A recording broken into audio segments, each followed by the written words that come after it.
मित्रांनो नमस्कार। सध्या आम्ही इथं छत्रपती शिवाजी महाराज पुतळ्यापासून जेव्हा जात होतो तर आम्ही चहा पिण्यासाठी इथं गोपाल टी हाऊस म्हणून आहे, तिथं थांबलो। तिथे एक खूप सुंदर गोष्ट पाहायला मिळाली की जसं आता पुढे येणारा काळ हा उन्हाळ्याचा आहे। उन्हाळ्यात जे म्हणजे जनावर असतात, जनावरांना पाणी पिण्यासाठी खूप त्रास होतो, अवेलेबल नसतं पाणी कुठं ठेवणं, तर त्याच्यासाठी यांनी आत्तापासूनच व्यवस्था करून ठेवलेली आहे। तर ते आपण जाणून घेऊ। आपल्यासोबत गोपाल टी हाऊसचे संचालक आहेत, त्यांच्याकडून जाणून घेऊ ते कशा प्रकारे या गोष्टी करतात। माझं नाव गोपाल ताराचंदजी कडपे।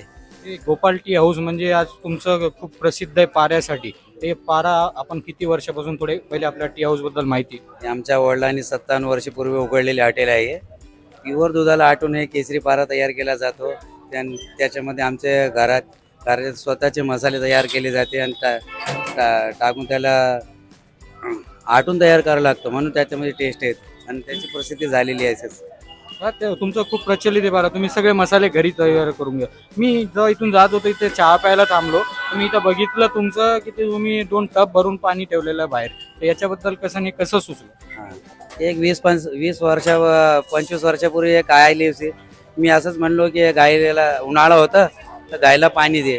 ती गाय रोज यायची, मग ती गायला रोज पाणी पाजलं, त्याला रोज सवय पडली।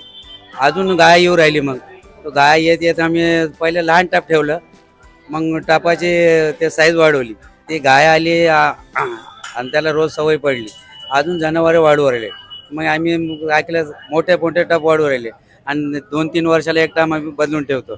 आम्ही एकदा बोरिंग खोदली, बोरिंग ते सुक्की गेली सगळी, आणि ते आम्ही असा विचार केला बाबा की ते गायाच्या आशीर्वादाने पाणी येईल, आणि त्याला दुसऱ्या तिसऱ्या दिवशी पाणी आलं।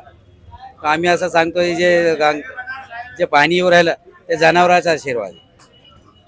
धन्यवाद। जय श्री कृष्ण। छत्रपती शिवाजी महाराज पुतळ्यापासून जात होतो, चहा पिण्यासाठी थांबलो। त्यांनी गोपाल टी हाऊस बद्दल पण माहिती सांगितली आणि सांगितलं की कशा प्रकारे 25 वर्षापूर्वी त्यांच्याकडे एक गाय आली होती, त्याच्यासाठी त्यांनी तिला पाणी नव्हतं प्यायला, टप ठेवायला सुरुवात केली। नंतर एक बोरिंग खणली, त्याच्यात पाणी नव्हतं आणि त्या गाईच्या कृपेनं कुठून कुठे तिला पाणी पण आलं। आता ती प्रथा कंटिन्यू ठेवत। तर आपण देखील कुठं आपल्या चहाच्या हॉटेल, टपरी वगैरे काही असतील तर तिथं बाहेर मुख्य जनावरांसाठी आज आपल्याला उन्हाळ्यामध्ये वन भटकंती करावी लागते पाण्यासाठी, तर आपण देखील बाहेर पाण्याचे टप ठेवा। जे पण व्यवस्था तुमच्याकडून होत असेल मुख्य जनावरांसाठी, पशु पक्ष्यांसाठी, एक भूतदया करा। खूप चांगलं कार्य अनुकरण करून आपण पण कराल हीच अपेक्षा। मी अनुप्राटी, आपण पाहतात पार्श्वमी डिजिटल।